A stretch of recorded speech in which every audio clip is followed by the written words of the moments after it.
ఈసారి కొడితే కుంభస్థలం బద్దలు కొట్టాల్సిందేనని గట్టిగా ఫిక్స్ అయ్యాడు రౌడీ హీరో విజయ్ దేవరకొండ. లైగర్ వంటి ఫ్లాప్ తర్వాత ఖుషి, ఫ్యామిలీ స్టార్ సినిమాలు చేసినప్పటికీ సరైన విజయాలు అందుకోలేకపోయాడు. కానీ మధ్యలో కల్కి 2898 ఏడీలో అర్జునుడిగా కనిపించి ఫ్యాన్స్ ని ఖుషి చేశాడు.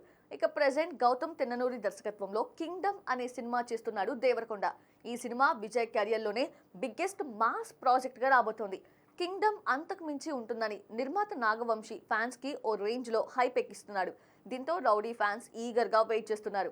అయితే మే 30న రిలీజ్ కావాల్సిన ఈ సినిమా వాయిదా పడనుందనే వార్తలు వినిపిస్తున్నాయి. ఈ విషయంలో మేకర్స్ నుంచి ఇంకా క్లారిటీ రాలేదు. కానీ కింగ్డమ్ మాత్రం దూసుకుపోతున్నాడు. ఇప్పటికే ఈ సినిమా డబ్బింగ్ స్టార్ట్ చేసేసాడు విజయ్ దేవరకొండ. అంతేకాదు దీనిపై తన ఇన్స్టాలో ఓ స్టోరీ కూడా పెట్టాడు. ప్రెజెంట్ కింగ్డమ్ డబ్బింగ్ పనులు జరుగుతున్నాయి. ఫస్ట్ హాఫ్ డబ్బింగ్ చెప్పేశా, గౌతమ్ ఓ వండర్ క్రియేట్ చేశాడు అని ఆ పోస్ట్ లో రాసుకొచ్చాడు.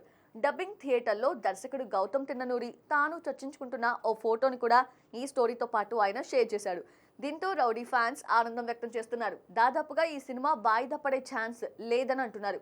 ఇక ఈ సినిమాలో భాగ్యశ్రీ బోర్సే కథానాయికగా నటిస్తూ ఉండగా అనిరుద్ సంగీతం అందిస్తున్నాడు.